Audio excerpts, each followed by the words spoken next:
엄마, 가글 했는데 입에서 뭐가 나왔어. 그거 올리덴탈 체크 가글이라 그런겨.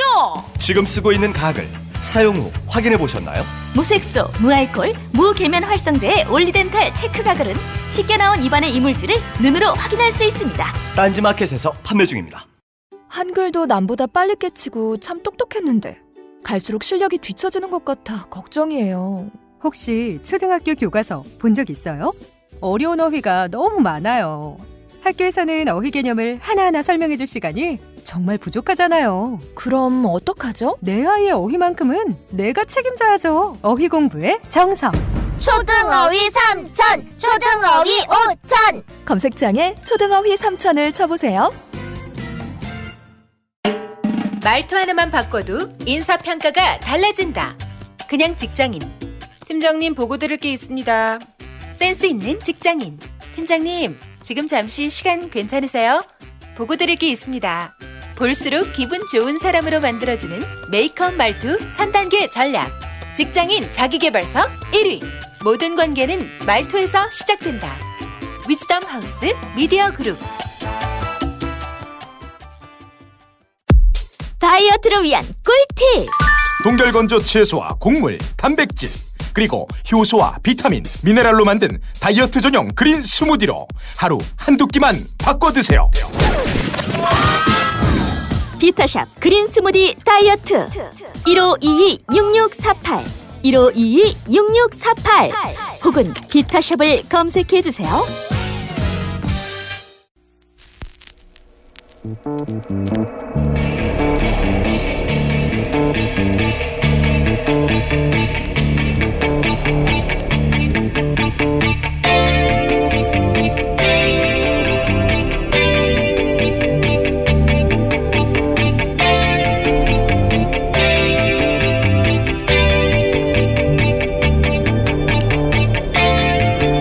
안녕하세요, 김어준입니다.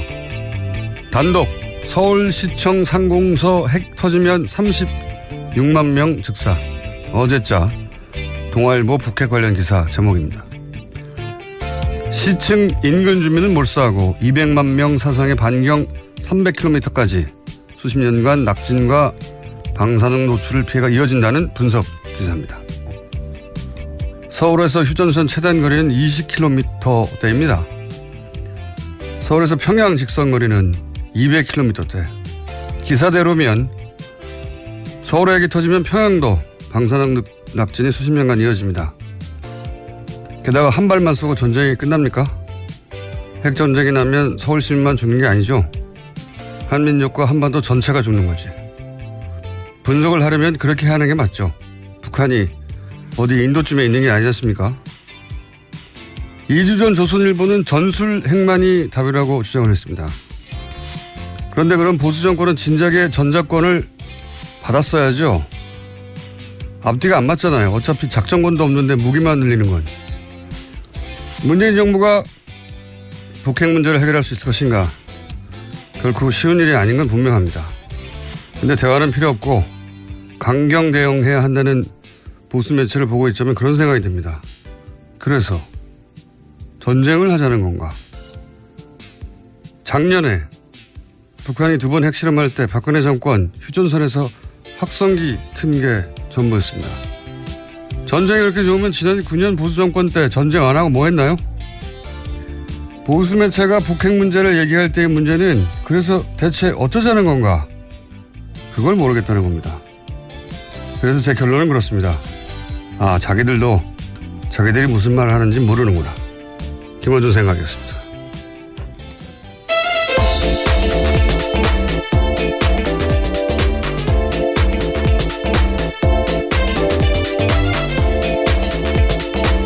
시사인의 김은지입니다. 북한 뉴스가 아주 그냥 폭탄처럼 쏟아지고 있어요. 네, 핵실험이 워낙 큰 뉴스라서요. 근데 핵실험은 많이 했어요. 6차례 했습니다. 작년에 2번 있었다는 게 전혀 기억이 안 나잖아요. 작년에는 2번이나 있었습니다. 그때 이제 초강경 대응을 얘기하고 확성기를 틀었죠. 정말로 확성기를 튼 게 전부였어요. 초강경 대응 얘기하면서. 예. 아니 그러니까 저는 그게 이해가 안 가는 거죠. 예. 그렇게 전쟁을 좋아하면 전쟁하지 그랬냐고 9년 동안. 자 일단 뉴스를 북핵 관련 뉴스가 많겠죠 처음엔. 예. 네, 맞습니다. 문재인 대통령과 도널드 트럼프 미국 대통령이 어젯밤 전화통화했습니다. 북한의 6차 핵실험에 대한 대응 방안을 논의한 건데요. 한국의 미사일 탄두 중량 제한을 해제하기로 합의했습니다. 문 대통령은 한미 미사일 지침상 탄두 중량을 전면 해제하기로 합의했다는 사실을 발표할 수 있다면 북한의 아주 강력한 응징 메시지가 될 것이다 라고 말했고요. 이에 대해서 트럼프 대통령이 승낙의 뜻을 밝혔다고 합니다. 뭐 우리나라 무기에 대해서 우리가 제한을 푸는 걸 승낙했다는 표현 자체가 기분이 나쁘긴 하지만 어쨌든 그런 전자권 자체도 미국에 있고 예 그런 제한 협상을 우리가 해버렸기 때문에 대신 해구산에 이제 보호를 받는다 뭐 이런 식의 주고받는 결과. 근데 이번에 탄두 중량을 해제했다고 하잖아요. 이거 굉장히 큰 성과라고. 군사 전문가하고도 얘기를 따로 해봐야 되겠지만 간단하게 말하면은 전략핵 요즘 하잖아요. 전술핵 참. 전략핵은 도시 정도를 상대하는 거고 전술핵은 예를 들면 탱크 부대처럼 작은 단위를 작은 거예요. 그냥 전술핵이라는 게 조그만 핵인데 전술핵을 들여오면 우리 대가가 있죠. 한반도 비핵화 이건 물 건너 간다고 봐야 되겠죠. 그리고 뭐 일본도 뭐 얘기할 것이고 여기 이 동북아 지역에 이제 핵 도민 현상이 일어나겠죠. 네, 긴장이 훨씬 올라가게 되는 겁니다. 그런데 이제 이 탄도 중량 제한을 풀면 이게 그러니까 로켓 앞에 탄두를 이때까지는 뭐 몇백 킬로 이렇게 제한했단 말이죠. 네, 현재 500kg으로 제한돼 있었습니다. 그것도 간신히 몇 번 풀었는데 고폭탄이라는 게 있어요. 어마어마한 큰 폭탄. 그러니까 핵은 아닌데 전술핵 정도의 파괴력이 있는 겁니다. 이걸 풀면 이거는 핵 확산 금지 조약의 제한을 받지 않아요. 우리가 개발할 수도 있고 사올 수도 있어요. 마음대로. 군사적인 측면에서 굉장히 큰 도약이죠. 네, 일종의 미사일 주권을 확보한다는 측면에서 의미가 있다는 평가받고 있습니다. 이게 원래 무거우면 멀리 못 나가잖아요. 됐다 무거운 거 달아서 전술핵 정도의 파괴력을 가질 수도 있고 됐다고 무거운 걸 날리려면 사거리도 길잖아요. 사거리도 굉장히 긴 로켓을 만들 수도 있죠. 예, 뭐 하여튼 보수 정권이 했었어야 할 일인데 이제서 하는 겁니다. 스피커만 틀다가 확성기만. 그런 의미가 있고요. 이거는 저는 뭐 그냥 아주 얄팍하게 하는데 군사 전문가하고 얘기를 한번 해서 의미를 짚어주도록 하겠고. 자, 그 외의 뉴스들은 어떤 게 있습니까? 네, 연속해서 문재인 대통령이 다른 나라 정상들과도 통화를 했는데요. 어제 블라디미르 푸틴 러시아 대통령과도 이어서 통화했습니다. 문 대통령은 대북 원유 공급 중단과 북한 해외 노동자 수입 금지 등 북한의 외화 수입원을 근본적으로 차단할 수 있는 방안을 유엔 안전보장이사회에서 진지하게 검토해야 한다라고 강조했다고 하는데요. 그러나 푸틴 대통령 같은 경우에는 북한의 6차 핵실험에 대해서는 규탄하면서도 북핵 문제의 외교적 방식 해결을 강조했다라고 합니다. 뭐 해야죠 이런 통화. 자 다음은요. 네, 또 우리 군 같은 경우에는요. 어제 합동 무력 시위를 펼쳤습니다. 북한의 핵실험장을 가상의 목표로 삼고 미사일로 타격하는 내용이었습니다. 육군과 공군의 미사일 실사격 훈련은 북한 풍계리 핵실험장까지의 거리를 고려해서 실시됐다고 합니다. 그렇군요. 이것도 뭐 의욕 시위 해야죠. 다음은요. 네, 유엔 안전보장이사회 회의도 긴급하게 소집됐습니다. 북한을 규탄하는 별도의 의장 성명이나 언론 성명을 채택하진 않았는데요. 예, 괜찮으신가요? 죄송합니다. 네, 안보리 이사국 대사들은 한 목소리로 북한의 김정은 정권의 무모한 도발이 가하는 위협을 우려했습니다. 중국과 러시아도 비난 대열엔 동참했는데요. 하지만 대북 해법에 있어서는 엇갈렸습니다. 미국을 중심으로 한 한국과 일본, 영국, 프랑스 등은 초강력 제재를 해야 된다고 주장했지만요. 중국과 러시아는 대화론을 앞세웠습니다. 이것도 뭐 그랬겠죠. 예. 어차피 견해는 갈리고 의장 성명, 언론 성명 뭐 이런 건 채택될 리가 없고 지금은. 예, 우선 미국 입장에서는 이번 주 안에 초안을 만들고 다음 주 월요일에 표결을 목표로 하고 있다라고 밝히고 있습니다. 예. 그리고 이제 또 다른 더 강도 높은 제재. 북한과 교역하는 모든 국가와 단절하겠다. 예, 거래를 중단하겠다라는 방안을 검토하는 중이라고 트럼프 대통령이 밝힌 바 있습니다. 예, 그것도 트위터도 했는데 예, 이건 말도 안 되는 거죠. 뭐 당장 미국에서 말도 안 된다. 그거는 북한이 아니라 미국이 망한다고. 예. 네, 제임스. 왜냐하면 예를 들어서 중국이 북한과 가장 큰 교육국가인데 중국과 모든 교육을 끊으면 미국이 망해요, 지금은. 예, 사실상 중국을 겨냥한 조치라는 해석이 나오는데요. 북한의 대무역의 90%가 중국과 이루어지기 때문입니다. 네, 어쨌든 뭐 실현 가능성 없는 뻥을 너무 많이 치고 있습니다. 트럼프 대통령이 블러핑이라고 하죠. 자, 하여튼 그런 얘기도 나오자 뭐 미국 언론들도 쏟아졌어요. 트럼프 대통령이 말이 안 된다는 기사가. 예, 그 전날 한국에 대해서 비판한 트위트. 무슨 상대 국가에 대해서 트윗으로 대통령이 비난을 한다니 그것도 한 줄로. 이게 말이 안 되는 건데 그 기사가 쏟아졌어요. 왜 한국 비난하느냐. 뉴욕타임즈도 그러고 월스트리트저널도 왜 한국과 싸우냐. 그러면서 이제 월스트리트저널은 경제지니까 안보 문제, 외교 문제하고 통상 문제 FTA죠. 그거 왜 섞냐. 그래서 스스로 자신의 코너로 몰아가고 있다. 뭐 워싱턴 포스트 보수지인데 왜 한국 비난하냐. 그러면서 FTA 폐기를 동시에 거론해서 김정은에게 선물을 안겨줬다. 김정은에게 유리한 국면을 만들어줬다는 거죠. 민주당 간사나 뭐 공화당 상원의원들도 왜 지금 분열하는 모습을 동맹과 그런 이야기. 한미 FTA 폐기하면 동맹 복구 안 된다. 이건 공화당에서 하는 얘기예요. 우리가 하는 얘기가 아니라.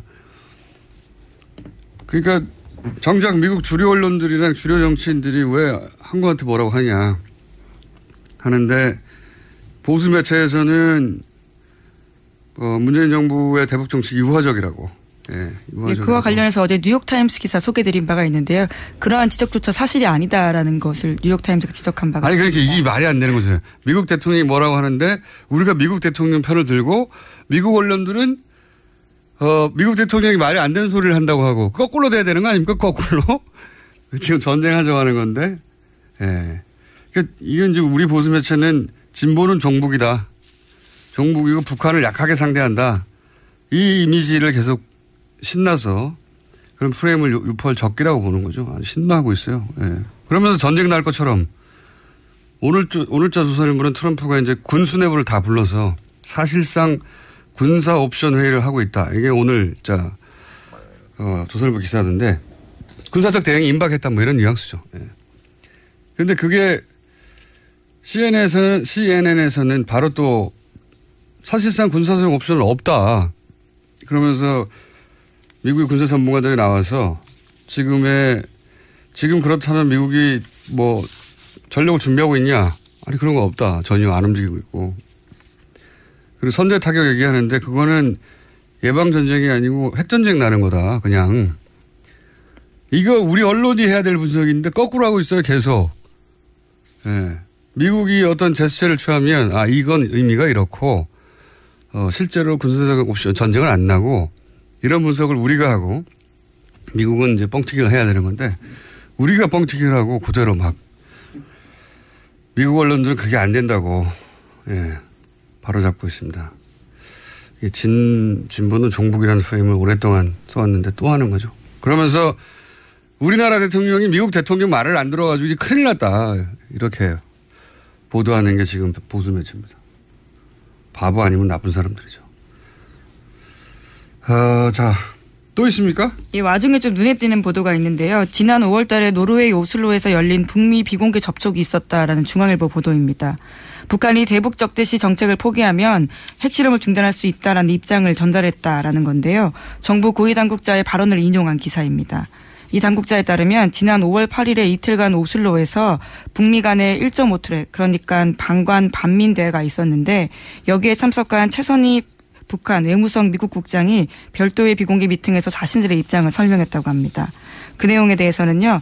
미국의 대북 적대시 정책 철회, 대북 제재 해제, 북미 간 평화협정 체결 등을 요구했다라는 겁니다. 이게 핵심이죠. 평화협정 체결. 지금은 6.25 때 정전협정을 했거든요. 전쟁이 끝난 게 아니고 기술적으로는 계속 이어지고 있는 잠시 쉬는 거죠. 근데 무슨 70년간 이어지는 정전이 어디 있습니까? 평화협정 체결을 해야 하는데 이제 북한은 자기들하고 상대할 수준을 넘어서는 어마어마한 크기의 미국에 대해서 이제 거꾸로 생각해 보세요. 미국이 우리한테 핵무기를 겨누고 있다. 무섭잖아요. 기본적으로 그런 공포감이 북한한테 실제로 있고 그래서 이제 전쟁이 끝났다는 평화협정 체결을 하자는 게 요구사항이죠. 오랫동안, 아주 오랫동안. 그러면은 이제 핵실험 안 하겠다고. 핵실험과 미사일 발사 시험 중단하겠다는 뜻을 밝혔다라고 하는데요. 또 이 회의 마치고 돌아가는 길에도 중국 베이징에서 트럼프 정권과 여건이 되면 대화할 것이다라는 말도 남겼다고 합니다. 북한이 대화 제안을 한 거예요. 예. 그리고 트럼프 정부에서도 대화를 곧 있을 것만 같다라는 식의 트럼프 대통령 발언도 몇 번 있었죠. 저는 이제 이 보수 매체 얘기 나왔길래 마무리를 해보자면 진보 진영은 간단해요. 전쟁 안 된다? 대화로 해야 된다. 문재인 정부는 그 대화는 힘을 바탕으로 해야 한다. 간단합니다. 로직이. 이거예요. 그 해법이 굉장히 어려울 수 있죠. 예, 어려울 수 있는데 그래서 동의하지 않을 수도 있습니다. 그런데 대화가 소용없다고 하는 이 보수 매체나 보수 진영의 주장을 듣고 있으면 그거 뭐 어떻게 하자는 건지가 없어요. 어떻게 하자는 거죠? 보수 정권은 지난 10년간 미국이 했던 대로 다 했잖아요. 대북제도 다 하고. 대북제도 다 했는데 북한이 무너지기는커녕 경제가 더 나아졌어요, 최근에. 그러니까 북한의 특수한 어떤 폐쇄 경제가 적응을 한 거죠. 예.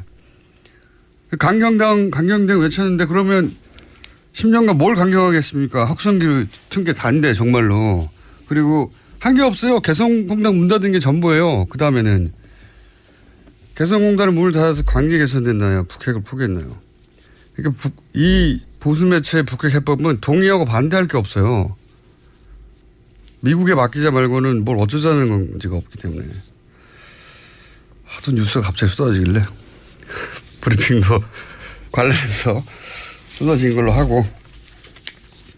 자, 이거 미국 뉴스 말고 없습니까? 미국 관련된 북핵 뉴스 말고? 네, 이재용 삼성전자 부회장 관련된 재판 소식이 있습니다. 유죄 받은 바 있는데요. 이와 관련해서 핵심 증거 중에서 눈길이 가는 문건이 있다라고 합니다.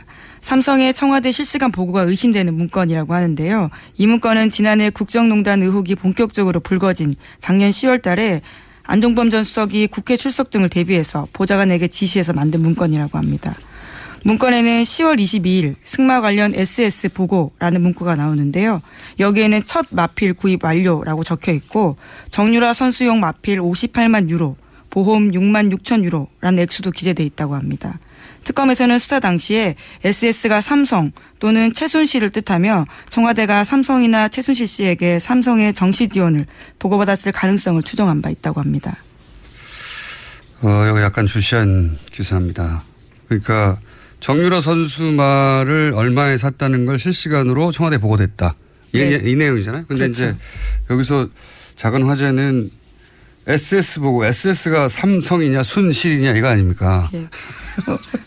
특검이 특정하지 못했다라고 하는 것 같은데요. 네, 저는 이게 당연히 삼성이라고 보는 게 맞다고 보는 게 승마 관련 SS 보고 이게 이제 청와대 문건 제목이잖아요. 그러니까 제목만 보면 SS로부터의 보고거나 혹은 SS에 대한 보고 뭐 이렇게 볼 수 있지 않습니까? 뒤에 주어 서술어가 없으니까. 근데 이제 만약에 최순실로 SS를 보면 보고 주체가 최순실이 되는 거예요. 이럴 리가 없잖아요. 최순실 박근혜 대포폰으로 통한다는 얘기 있었고 안종범을 거칠 이유가 없죠. 서로 최순실과 무슨 얘기를 해도 안종범 수석이 그걸 비서관을 시켜서 일부러 문서로 날릴 리가 없죠. 예. 네, 관련해서 안종범 전 수석 수첩에도요. SS라는 표현이 나오는데 2016년 2월 15일 그러니까 박근혜 전 대통령과 이재용 부회장의 세 번째 독대가 있던 날 메모입니다. 이때 삼성의 요구사항이 SS라고 쓰여 있거든요. 삼성으로 보일 가능성이 큽니다. 그러니까 그 메모도 정황한 백업 증거지만 그래서 SS를 순실로 해석하면 뭐 말이 안 되는 게 너무 많아요. 본인이 최순실을 안다는 사실 자체를 안종범 수석이 철저히 숨기려고 했는데 그걸, 네, 그렇죠. 그걸 뭐 비서관을 시켜서 일부러 문서로 만들고 남긴다는 게 말이 안 되죠. 하필이면 시읒이 같아서 그런. 예. 네. 이거는 뭐 논란의 여지가 없는 것 같은데 어쨌든 특검은 그렇게 했고 법정에서도 특정되지 않았어요. 예. 근데 어쨌든 핵심은 뭐냐면 말구입이라는 게 이제 그 대통령이 말 사주라고 하니까 삼성이 말 사준 거 정유라한테 주는 것인지 알면서 뇌물인지 알면서 이런 얘기잖아요. 네, 그러니까 작년 10월에도 그런 보고를 했다는 거니까요. 이 문건이 청와대에 있다는 건 대통령이 이게 아마 이렇게 된 거겠죠. 말구입 어떻게 한 거야? 하고 안정무 수석한테 물어보고 안정무 수석은 거의 실시간이니까 삼성한테 확인해서 그걸 보고서로 만들어서 대통령한테 보고하려고 했다. 그러기 위해서 비서관에 정리시킨 거다. 이렇게 보여지는데 이게 드러낸 건 대통령이 삼성에게 말 사주라고 했고 정유라 특정해서 그걸 또 직접 스스로 대통령이 챙겼고 하는 뇌물의 증거가 되는 거죠. 중요한. 그 흔적이 청와대 문건으로 남았다. 뭐 이런 거죠. 아주 중요한 문건. 근데 고법에서 이제 삼성이 고법을 기다린다고 해서 저희가 잊지 말라고 계속 이 문제를 다루겠습니다. 자, 제목 정도 한 몇 개 읽을 수 있을 것 같아요. 네, 국가정보원 적폐청산 TF 관련해서 계속 소식 전해드리고 있는데요. 48명의 댓글팀장 검찰에 수사 의뢰됐습니다. 이 가운데 유명한 교수가 있다고 했는데 이름이 특정됐습니다. 서경덕 성신여대 교수가 포함되어 있는데요. 국정원으로부터 월 200만 원의 돈을 받았다라고 TF는 보고 있는데 이에 대해서 서 교수는 평소 알고 지내던 국정원 직원이 자신의 이름을 도용했다라고 반박하고 있습니다. 근데 이제 이게 돈을 200씩 몇 차례. 예, 2달 받았다라는 건데요. 영수증이 있다는 거죠? 네, 수령증이 있다라는 겁니다. 약간 좀 납득이 쉽지 않은 대목이 있긴 해요. 왜냐하면 물론 친한 국정원 직원이 사적으로 알려줬을 수 있죠. 네, 당신의 명의를 도용했다고, 미안하다고, 나중에. 근데 이제 납득이 쉽지 않은 대목은, 단순히 이름만 도용했으면 모르겠는데, 이거는, 그럼 실적 때문에 단순 허위 보고가 된 거죠. 그것도 뭐 징계 대상이긴 하겠지만, 영수증이 있거든요. 돈이 사라져, 횡령이 되는 거거든요. 돈이 결부되고 횡령이 되면 이건 훨씬 더 높은 수준의 처벌, 뭐 퇴직이나 처벌 대상이 될 수 있는데, 근데 이제 알려줬다는 건 서 교수를 통해서 공개될 수 있다는 거를 서 교수는 당연히 공개할 수밖에 없죠. 자기 명예를 위해서 실제로 이런 일이 일어났다면 실제로 국정원 직원이 내가 그렇게 명예를 도용했다고 알려주면 그게 공개될 수밖에 없단 말이죠. 근데 이게 어떤 위험이 있냐면 그러면 국정원 직원 내부 조사 때 거짓말을 하게 됩니다. 그렇죠? 근데 그 거짓말한 게 국정원 내부에서 밝혀지고 덮인 게 아니라 언론을 통해서 국정원 자체 조사가 부실했다라고 알리는 셈이 되거든요. 국정원 직원은 더 큰 처벌을 받을 수가 있어요. 거짓말도 했고 그걸 밖에다 드러냄으로 해서 또다시 국정원이 피해를 입게 만드는, 사적으로 미안했을 수는 있는데 자기가 이중의 처벌을 초래하는 방식으로 이걸 했다는 게 전 납득이 잘 안 가는 게, 바로 잡을 시간은 충분했거든요. 그 안에서 내가 이렇게 했고 저렇게 했고, 뭐 어차피 검찰 조사가 있을 예정이니까 누군가는 손을 들고 내가 돈을 먹었다고 해야 되거나 내가 사인을 대신했다고 해야 나와야 되잖아요. 그 과정에서 이제 억울함이 있다면 밝혀지겠고, 예, 아니라면 수사가 이루어지겠죠. 어쨌든 좀 이상한 사건이긴 합니다. 예. 여기까지 해야 되겠네요. 저희 PD가 그만 끝내라고. 오늘 지금 컨디션이 좀 좋은데 제가 막 말 잘 나오는데, 예. 이럴 땐 브리핑 길게 해야 되거든요. 여기까지 해야 되겠습니다. 네. 시사인의 김은지였습니다. 감사합니다. 모닝똥? 제겐 사치였죠. 내가 토끼인지 토끼똥이 나인지, 내가 변을 본 것인지 변을 당한 것인지, 나는 바나나이고 싶다. 간혹 구렁이이고도 싶다. 미궁 대장사랑! 빅똥의 추억 미궁 대장사랑이 찾아드립니다. 혈중 콜레스테롤 개선과 배변 활동에 도움을 주는 건강기능식품입니다. 검색창에 미궁 대장사랑. 미궁 장사랑 이름 바꿨어요. 프로바이오틱스 12종 추가. 미궁 대장사랑. 골반 잡자 바로 잡자 바디로직, 허리 통증 바로 잡자 바디로직, 몸매 교정 바로 잡자 바디로직, 자세가 좋아지는 골반 교정 타이즈 바디로직. 검색창에 골반 교정 바디로직. 삐딱한 남성 골반 허리에도 역시 바디로직입니다. 바디로직의 효과를 못 느끼셨다면 100% 환불해드립니다. 자세한 환불 조건은 홈페이지를 참조하세요.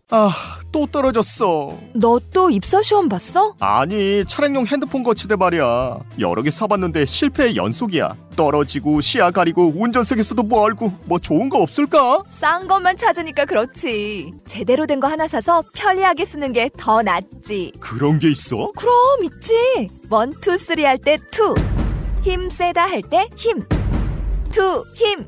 투힘? 2배로 힘이 세다는 건가? 네이버 검색창에 투힘을 검색해보세요. 대한민국의 공영방송은 그 신뢰가 바닥까지 떨어졌습니다. MBC는 참담하게 망가졌습니다. 이명박 박근혜 정권 근 10년 공영방송 장악은 집요하고도 무도했습니다. 저희들 안에서 저항하고 한순간도 싸움을 멈춘 적 없었지만 부족했습니다. 그래서 여러분 실망하고 또 화나 있는 것 잘 알고 있습니다. 지금보다 더 매섭게 질책하시고 따갑게 비판하시더라도 절대 외면하지 마시고 끝까지 응원해 주시기를 감히 당부드립니다. 죄송합니다. 그리고 고맙습니다.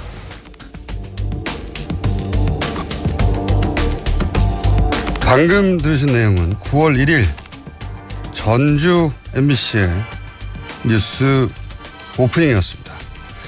이 오프닝의 주인공 전주 MBC 김한광 앵커 전화 연결하고 있습니다. 안녕하세요. 예, 안녕하십니까.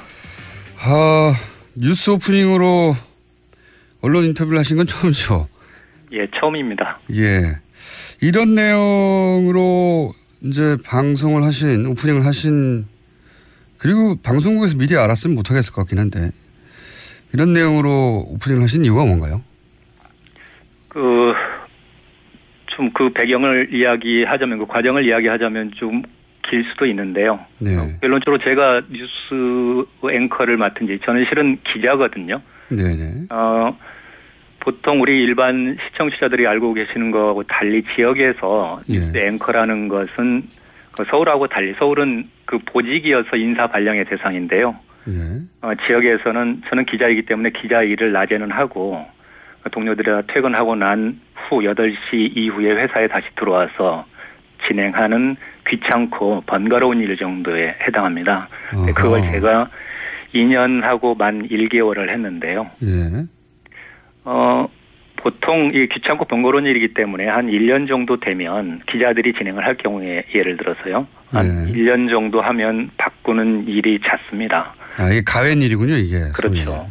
그래서 저도 한 1년 하고 바꾸기를 바랐고요. 왜냐하면 이 일을 하다 보니까 제 스스로가 좀 고립되는 것 같고 어떤 뭐 인간관계에서도 그렇고요. 취재원들과의 관계에서도 그렇고 그 시간대가 잠자기도 그렇고 저녁 먹기도 그렇고 굉장히 애매모호한 시간이어서 그렇게 됐었는데 그래서 1년 정도 지나서 저도 바꿔주기를 바랐었는데 이게 앵커가 그러면 잠깐만 정리해보자면 앵커가 고위직이나 뭐 권한이 있거나 보직이 있거나 예우가 있거나 그게 아니라 퇴근하고 나서 하게 되는 지방방송사에서는 가외일에 해당되는 겁니까? 그렇습니다.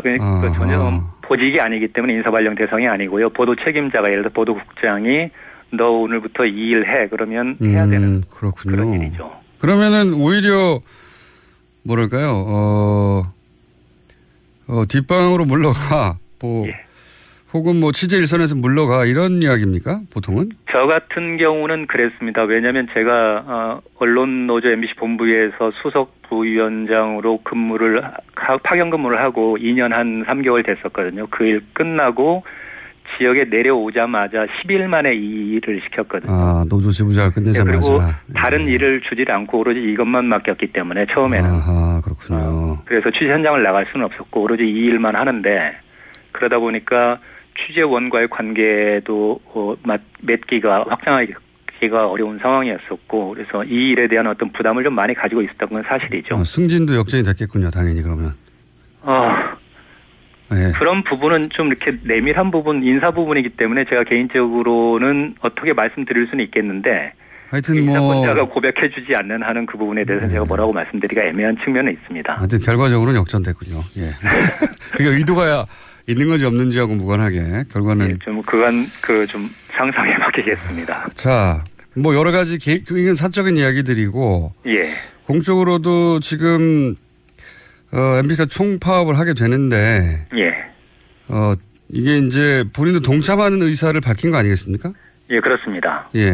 근데 이게 함께 하시는 분들 뭐 다른 아나운서나 혹은 뭐 함께 일하는 방송국의 다른 분들에게 피해가 갈까봐 미리 말씀을 못 하셨을 것 같기도 한데요. 어떻습니까?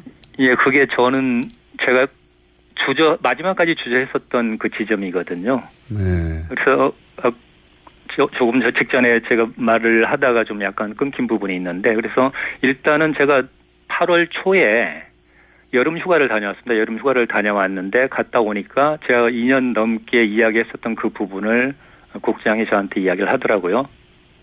이번 가을 개편 때 바꾸자. 그래서 저는 정말 속으로 후련했었거든요. 그 시점에서만 하더라도 MBC 문제가 연일 현안이 되고는 있었는데 파업 시점을 언제로 잡을지에 대한 것들은 결정되지 않은 그런 시점이었습니다. 저도 굉장히 부담스러운 상황이기도 했었고요.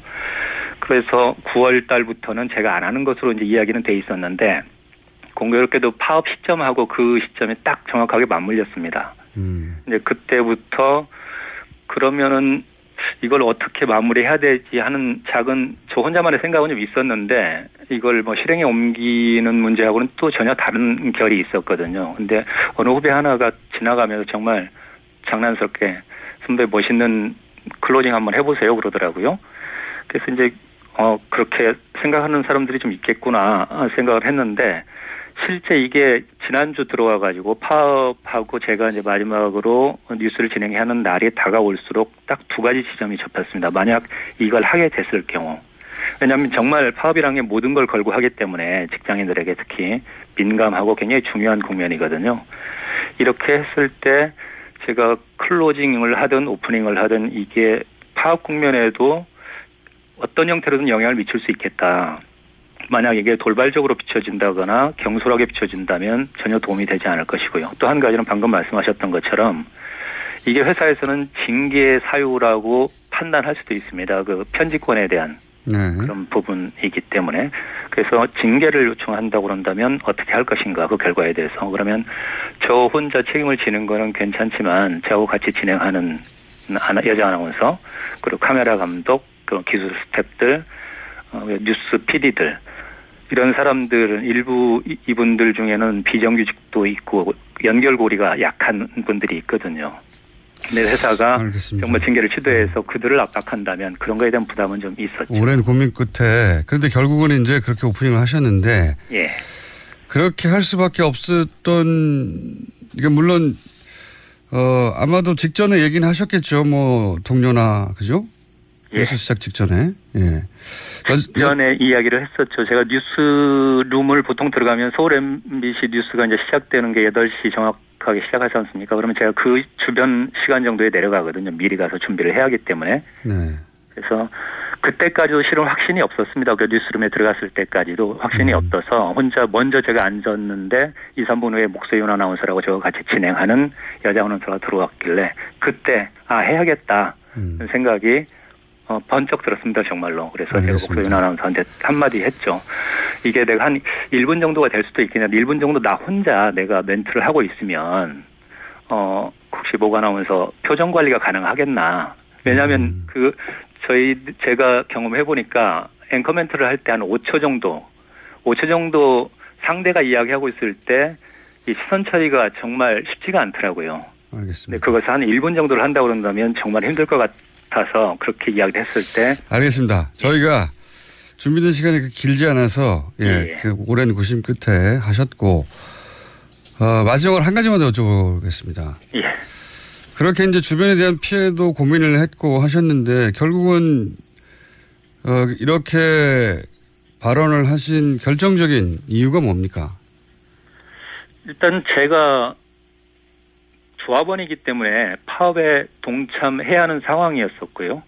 그다음에 이 파업으로 인해서 그렇지 않아도 MBC 뉴스가 망가져 있었고 신뢰를 잃은 상황이었는데 그것마저 또 파행이 되는 그 파업 국면으로 들어가기 때문에 기본적으로 이것은 시청자들한테 양해를 구해야 할 상황이었다고 생각을 했고. 왜 이런 일이 벌어졌는지도 설명하고 양해를 구해야 되는 상황이다. 그렇죠. 그런 부분에서 일단 기본적으로 우리가 그동안의 역할을 다 해오지 못했으니까 그럼에도 불구하고 이런 고민을 다시 들어가게 된 부분에 대해서는 분명히 말씀을 드리고 또 용서를 구하는 게 맞다고 생각을 했습니다. 그래서 그렇게 한 것이죠. 그리고 이제 이런 생각도 있으셨겠죠. 이제 MBC 기자들은 그 과거 굉장히 자부심이 강한 유난히 강한 어떤 집단이었는데 그 자부심이 다 최근 한 12년간 무너졌지 않습니까? 그래서 뭐 후배들에게 떳떳하고 싶다 이런 생각도 하셨을 것도 같고. 그런 측면이 제일 강했죠. 파업에 들어가는 실질적인 이유 중에 한 가지가 저는 기자가 25년을 제가 지금 기자를 하고 있는데요. 뭐 일부에서는 기자가 권력화돼 있다 내지는 특권이다 이렇게 이야기하시는 분도 있지만 결코 저는 동의하지 않고 기자는 자부심이고 자존심이라고 생각합니다. 그리고 또 그런 측면에서 본다 그러면 근데 최근에 상황이 보면 MBC 기자 같은 경우는 뭐 기레기, 기자 쓰레기라는 표현까지 들을 정도로 참담한 지경까지 와 있잖아요. 근데 저도 앞으로 7, 8년 그 정도밖에 직장 생활을 할 수 없게 되는데 이 상태로 지낸 것이 정말 제 스스로도 견딜 수 없는 상황이었고요. 또 항상 후배들한테 기자 본분에 충실하라고 이야기하는데 그런 상황들을 바꿔놔주는 것도 선배로서의 어떤 도리이자 의무라고 좀 생각을 했었어요. 그런 측면이 있었기 때문에 이런 것을 하게 된 어떤 배경의 하나이기도 합니다. 알겠습니다. 오늘 말씀 감사합니다. 예, 감사합니다. 전주 MBC 김환강 기자였습니다. 이어서 정치권 입장 들어보겠습니다. MBC 대표하는 앵커 출신입니다. 과학기술정보방송통신이 이름이 굉장히 길어졌네요. 간사를 맡고 계신 신경민 의원 전화 연결됐습니다. 안녕하십니까? 네, 안녕하십니까. 오랜만입니다. 예, 방금 이제 후배 인터뷰도 간단하게 들으셨는데, 네네. 지난 10년간 일단 이제 앵커 경험이 있고 MBC 출신으로서 10년간 MBC의 뭐랄까요 파국에 가까운 쇠락 네. 어떻게 보셨습니까? 너무 길었죠. 예. 일단 후배들이 지금 하고 있는 건데 저는 퇴직을 할 수밖에 없는 상황이었죠. 네. 이렇게 길어질 줄은 사실 몰랐습니다. 이 10년의 난장판, 이 정글, 야만 상태인데 늑대품들의 방치가 돼 있었다. 그리고 후배들 중에는 정신과 치료를 받아야 할 정도로 학대를 받은 사람들이 많았고요. 이번 파업은 필수 요원, 이 파업에도 금도가 있었어요. 네. 현성이나 기술 요원들은 빠졌습니다. 네. 노조에서도 예외를 인정했는데 지금은 필수 요원들도 파업을 할 만큼 계약직도 파업을 할 만큼 절박하게 된 거고요. 부역자에 속하는 가해자들을 생각을 하면 이 사람들은 헌법을 유린했고요. 인간성을 침해했고요. 국가를 망신시키고 언론을 사유화한 악질적인 범죄자들이라고 생각합니다. 알겠습니다. 아주 뭐 공적인 차원에서의 문제 지적도 있고 본인 출신의 공영방송이 이제 무너지는 걸 보신 사적인 비통함도 있는 것 같은데 지금 자유한국당은 MBC 김장겸 사장 체포영장 발부에도 항의하고 있고 또 MBC에 대한 방통위 감사도 항의하고 있고 이런 상황 아닙니까? 이게 아직 방통위 감사는 들어간 건 아니고요. 네, 그렇지만 이제 항의 방문은 했다고 제가 들었는데 방통위에 다 하고 있죠. 예. 못하게 막는 차원 아닌가 싶은데요. 네네. 이게 법적 근거가 방통위 감사가 있는 겁니까? 그 방통위 경우에는 좀 법적으로 복잡한데요. 네. KBS 경우도 또 MBC 경우도 같은 방송이긴 하지만 법적 지위가 달라서 지금 법적 검토를 하고 있는 상황이고요.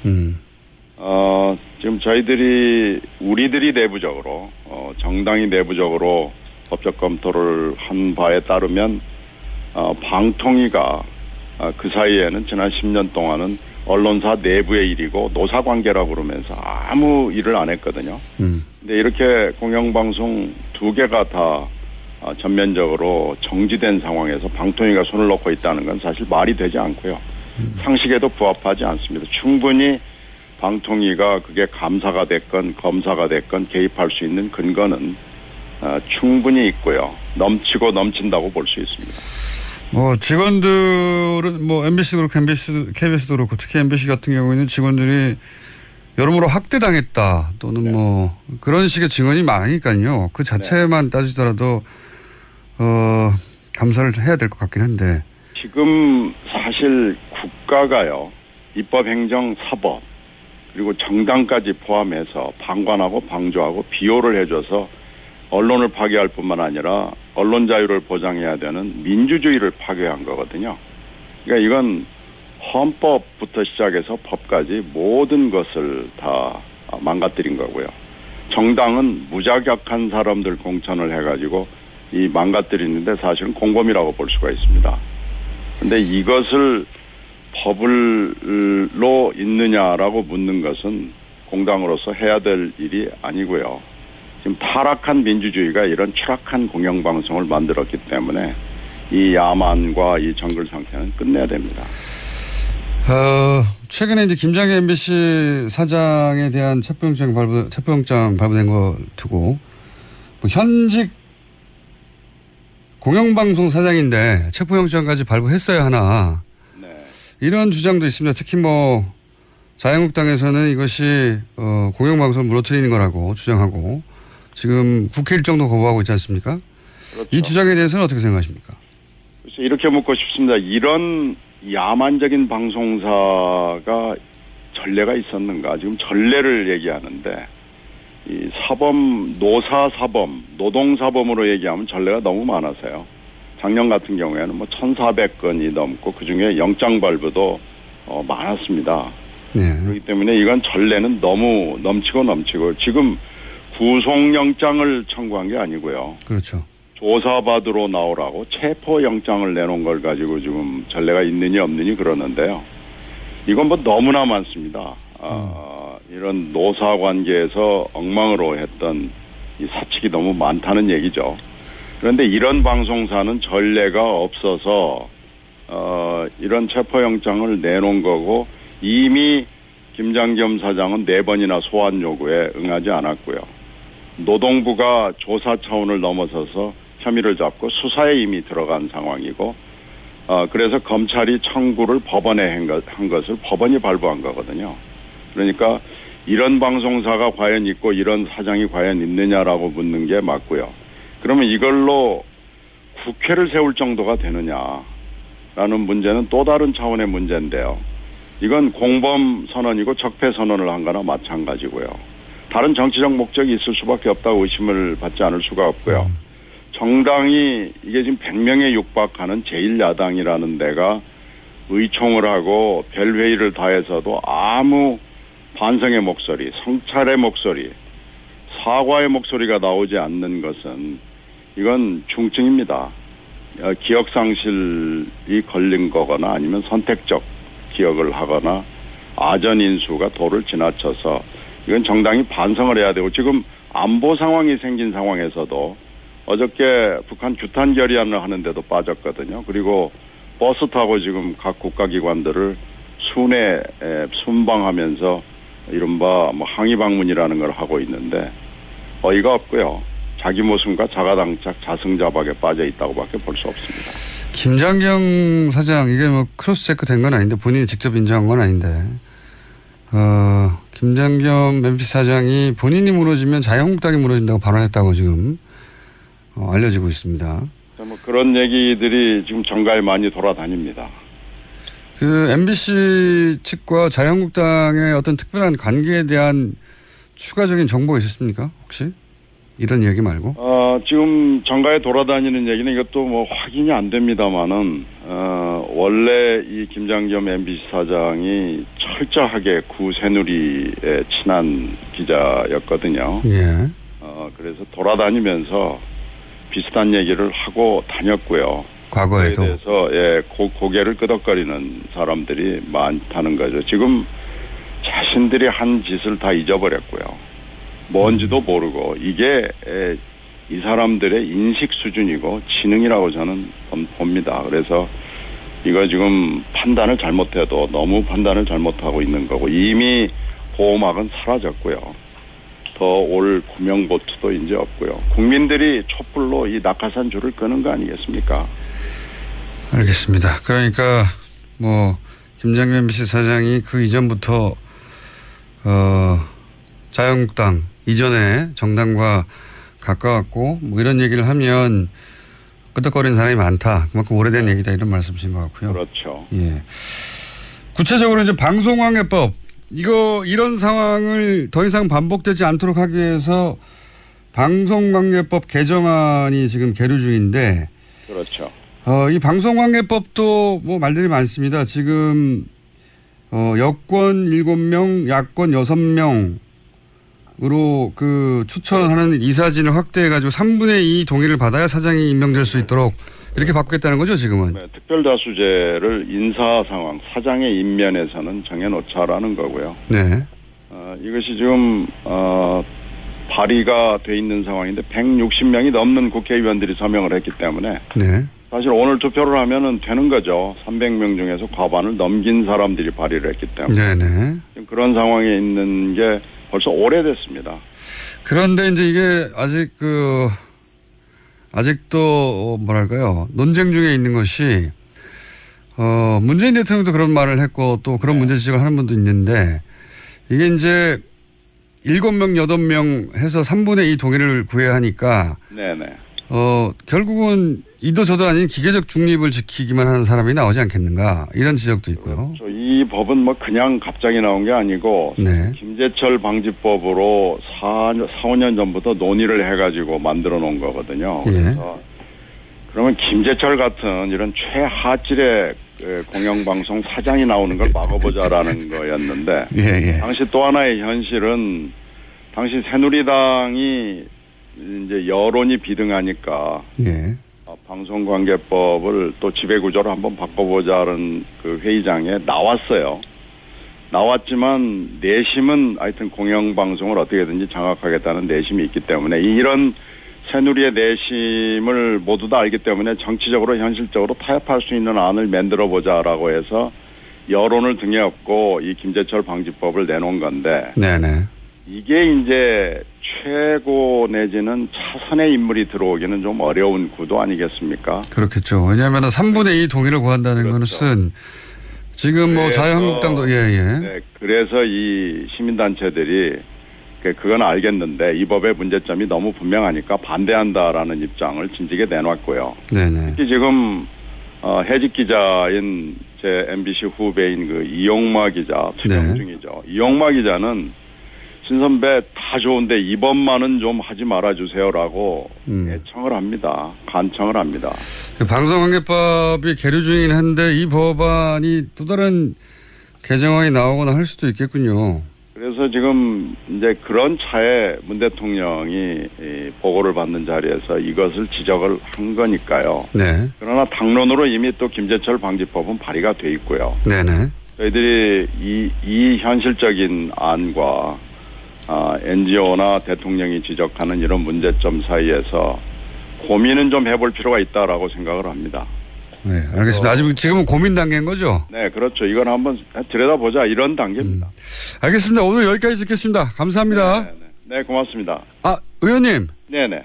제가 시간을 잘못 봐서 1분이나 일찍 끝낼 뻔했습니다. 그래요? 자, 이거 굉장히 중요한 사안이어서 좀 아쉬웠긴 한데 잘 됐습니다. 그러니까 지금 계류 중인 방송관계법이 최악의 상황에서 발의된 것이기 때문에 지금 상황과는 여러 가지 상황이 바뀌어서 맞지 않는데 그래서 시민사회에서는 끊임없이 문제 제기가 있었는데 그럼 이걸 어떻게 할 것인지는 논의는 해봐야 하는 단계다 이런 말씀이신 거죠. 방송통신위원회가 방송미래발전위원회를 만들어가지고요. 이걸 생각을 해보겠다는 거예요.